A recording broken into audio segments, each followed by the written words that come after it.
Sir ಹೆಣ್ಮಕ್ಳೀಗ ಸಿನಿಮಾದಲ್ಲಿ ಕಾಣಿಸ್ಕೊಳ್ಳೋಗಿಂತ ಪಾಪರಾಜಿ ವಿಡಿಯೋಸ್ಗಳಲ್ಲಿ ಕಾಣಿಸ್ಕೊಂಡು ನಿನ್ನೆ ಒಂದು ವಿಚಾರ ಆಗಿದೆ, ಸಪ್ತಮಿ ಗೌಡ ವಿಡಿಯೋ ವೈರಲ್ ಆಗಿತ್ತು. ಸೊ ಆ ವಿಚಾರ ನಿಮಗೆ ತಿಳಿದಿರುತ್ತೆ ಅಂತ ಅನ್ಕೊಂಡಿದ್ದೀನಿ. ಸೊ ಅದಕ್ಕೆ ಏನ್ ಹೇಳ್ತೀರಾ ಅನ್ನೋದು ಸರ್ ನಿಮ್ಮ ರಿಯಾಕ್ಷನ್. ಅವರೊಂದು ಪದ ಬಳಕೆ ಮಾಡಿದ್ದಾರೆ, ನಮ್ಮನ್ನ ವಸ್ತುವಾಗಿ ನೋಡಬೇಡಿ ಅಂತ.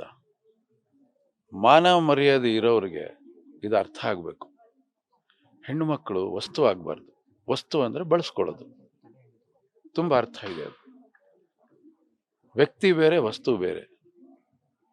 ವ್ಯಕ್ತಿಗಳನ್ನ ಗೌರವವಾಗಿ ನೋಡಿ, ಹೆಣ್ಣು ಮಕ್ಕಳನ್ನ ಗೌರವವಾಗಿ ನೋಡಿ. ಯಾಕೆಂದ್ರೆ ಯಾರೇ ಆಗ್ಲಿ, ನಾವು ಒಂದು ನಾಗರಿಕತೆಯ ಚೌಕಟ್ಟಿನಿಂದ ಹೊರಗಡೆ ಅದ್ರ ಒಳಗೇನೆ ಇರಬೇಕು. ಆಗ ನಾವು ಚೆನ್ನಾಗಿರ್ತೀವಿ. ನಾವು ಆರೋಗ್ಯಕರವಾದ ವಾತಾವರಣ ನಿರ್ಮಾಣ ಮಾಡ್ಬೇಕು. ನಾವು ನೆನ್ಪಿಟ್ಕೊಳ್ಳಿ, ನಿಮ್ಮ ಸುತ್ತಾನು ಹೆಣ್ಣು ಸಮುದಾಯ ಇದ್ದೇ ಇದೆ. ಒಂದು ತಾಯಿ ಗರ್ಭದಿಂದ ನೀವು ಬಂದಿರ್ತೀರಿ, ಇನ್ನೊಂದು ಹೆಣ್ಣನ್ನು ಮದುವೆ ಮಾಡ್ಕೋತೀರಿ. ನಿಮಗೆ ಒಂದು ಹೆಣ್ಣು ಅಕ್ಕನೋ ತಂಗಿನೋ ಆಗಿರ್ತಾಳೆ. ನಾಳೆ ನಿಮ್ಗೊಂದು ಹೆಣ್ಣು ಮಗು ಮಗಳಾಗಿ ಹುಡ್ತಾಳೆ. ನೆನ್ಪಿಟ್ಕೊಳ್ಳಿ, ಒಂದು ಹೆಣ್ಣು ಮಗು ನೋವಾದ್ರೆ ನಿಮಗೂ ಅದು ತಟ್ಟುತ್ತೆ, ನಿಮ್ಮ ಕುಟುಂಬದಲ್ಲೂ ಇರುತ್ತೆ. ಅರ್ಥ ಮಾಡಿಕೊಂಡು ಜವಾಬ್ದಾರಿಯಿಂದ ವರ್ತನೆ ಮಾಡ್ಕೊಳ್ಳಿ. ಕಲಾವಿದರನ್ನ ಗೌರವದಿಂದ ಕಾಣುವಂತ ಒಂದು ಪದ್ಧತಿ ಆರಂಭ ಆಗ್ಲಿ.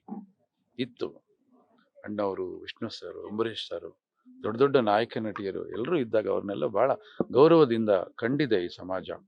ಅವರೆಲ್ಲ ಚೆನ್ನಾಗಿ ಬದುಕಿ ಬಾಳಿದ್ದಾರೆ. ಇವತ್ತಿನ ಪೀಳಿಗೆಯಲ್ಲಿ ಇವತ್ತು ಬರ್ತಕ್ಕಂಥ ಕೆಲವು ಸಾಮಾಜಿಕ ಜಾಲತಾಣಗಳು, ಕೆಲವು, ನಾನು ಎಲ್ಲನೂ ಹೇಳಲ್ಲ, ಬಹಳಷ್ಟು ಜನ ಬಹಳ ಗೌರವದಿಂದ ನಡ್ಕೋತಾ ಇದ್ದಾರೆ. ಆದ್ರೆ ಕೆಲವರು ಮಾತ್ರ ಇವ್ರ ಹೆಸರನ್ನು ಕೆಡಿಸೋ ರೀತಿಯಲ್ಲಿ ಅವ್ರು ನಡ್ಕೋತಾ ಇದ್ದಾರೆ.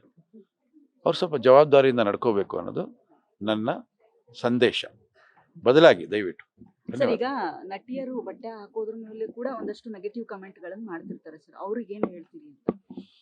ಅವ್ರ ಇಷ್ಟ ರೀ ಅದು, ಅವ್ರ ಇಷ್ಟ. ಬಿಟ್ಟುಬಿಡಿ ಅದನ್ನ. ಅವ್ರ ವೈಯಕ್ತಿಕ ವಿಚಾರಗಳನ್ನ ಯಾತಕ್ಕೆ ತಗೊಂಡ್ಬರ್ತೀರಿ?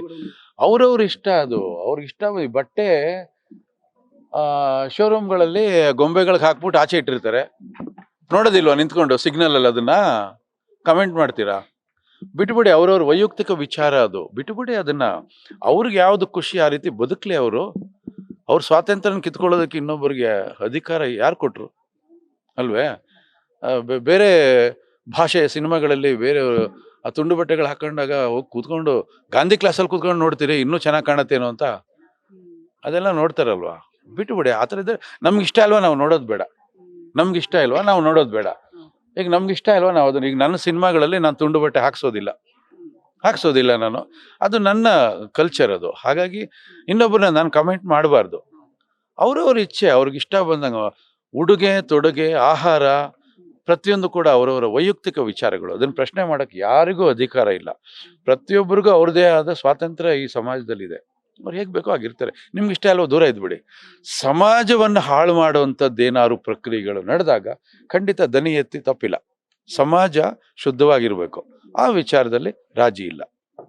ಸರ್, ಈಗ ಒಂದಷ್ಟು ಅದೇ ವಿಚಾರವಾಗಿ, ಈಗ toxic cinema Bollywood range release ಆಯ್ತು. ಆ ಟ್ರೈಲರ್ ಆಗಿರ್ಬೋದು, ಟೀಸರ್ ಆಗಿರ್ಬೋದು.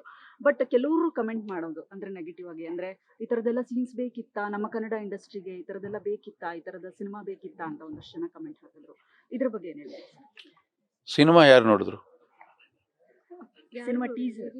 ಸಿನಿಮಾ ಯಾರು ನೋಡಿದ್ರು? ಸಿನಿಮಾ ಯಾರು ನೋಡಿ? ಸಿನಿಮಾ ನೋಡ್ಬೇಕು. ಟೀಸರ್ ನೋಡ್ಬಿಟ್ಟು ಸಿನಿಮಾ ಹೀಗಿದೆ ಅಂತ ಯಾರು ನಿರ್ಧಾರ ಮಾಡಬಾರ್ದು. ಯಾಕೆಂದ್ರೆ ಒಂದು ದೃಶ್ಯ ಯಾತಕ್ಕೆ ಬಳಕೆ ಆಗ್ತಾ ಇದೆ, ಪರಿಪೂರ್ಣ ಕಥೆ ಏನು, ಯಾತಕ್ಕೆ ಮಾಡಿದ್ದಾರೆ? ಯಾಕೆಂದ್ರೆ ಎಲ್ಲ ಪ್ರಬುದ್ಧವಾದಂಥವ್ರೆ. ತುಂಬಾ ದೊಡ್ಡ ಸಿನಿಮಾ, ವರ್ಲ್ಡ್ ಲೆವೆಲಲ್ಲಿ ಇರ್ತಕ್ಕಂಥ ಸಿನಿಮಾ. ಒಂದು ದೃಶ್ಯ ಅಲ್ಲಿ ಬಳಕೆ ಆಗಿದೆ ಅಂದ್ರೆ ಯಾತಕ್ಕಾಗಿದೆ ಅನ್ನೋದನ್ನ ಯೋಚನೆ ಮಾಡ್ಬೇಕು. ಹಾಗಾಗಿ ಸುಮ್ಮನೆ ಬಂದ್ಬಿಟ್ಟು ಬಾಯಲ್ಲಿ ಉಗುಳಿದೆ ಅಂತ ಎಲ್ಲ ಕಡೆ ಉಗಿತಾ ಹೋಗ್ಬಾರ್ದು. ಬಿಟ್ಬಿಡಿ, ಸಿನಿಮಾ ಬರ್ಲಿ. ಸಿನಿಮಾ ನಿಮ್ಗೆ ಏನಾದ್ರು ಅನ್ಸರು ಮಾತಾಡ್ಕೊಳ್ಳಿ. ಸುಮ್ಮನೆ ಯಾಕೆ ಅದ್ರ ಬಗ್ಗೆ ಕಾಮೆಂಟ್ಸ್? ಅಲ್ವೇ? ದಿನಗಳಲ್ಲಿ ಅವರು ಪ್ರೊಟೆಸ್ಟ್ ಮಾಡಬೇಕು ಅಂತ ಅನ್ಕೊಂಡಿದ್ದಾರೆ. ಸೊ ಇಡೀ ಸ್ಯಾಂಡಲ್ವುಡ್ ನಟ ನಟಿಯರ ಸಪೋರ್ಟ್ ಸಪ್ತಮಿ ಅವರ ಸ್ಟ್ಯಾಂಡ್ ಇದೆ ಸರ್, ನಿಮ್ಮ ಬೆಂಬಲ? ಇಡೀ ಚಿತ್ರರಂಗ ಒಂದು ಕುಟುಂಬ ಇದ್ದ ಹಾಗೆ. ಚಿತ್ರರಂಗದ ಯಾವುದೇ ಒಬ್ಬ ಸದಸ್ಯರಿಗೆ ಅವಮಾನ ಆದ್ರೂ ಕೂಡ ಇಡೀ ಚಿತ್ರರಂಗ ಅವ್ರ ಜೊತೆಲಿ ಇರ್ತದೆ. ಅದ್ರಲ್ಲಿ ಎರಡನೇ ಮಾತೇ ಇಲ್ಲ. Thank you sir. ಇಂಟ್ರೆಸ್ಟಿಂಗ್ ಮತ್ತು ಇನ್ಫಾರ್ಮೇಟಿವ್ ವಿಡಿಯೋಗಳನ್ನ ಮಿಸ್ ಮಾಡ್ಕೋಬೇಡಿ. ಈಗಲೇ ಸಬ್ಸ್ಕ್ರೈಬ್ ಮಾಡಿ.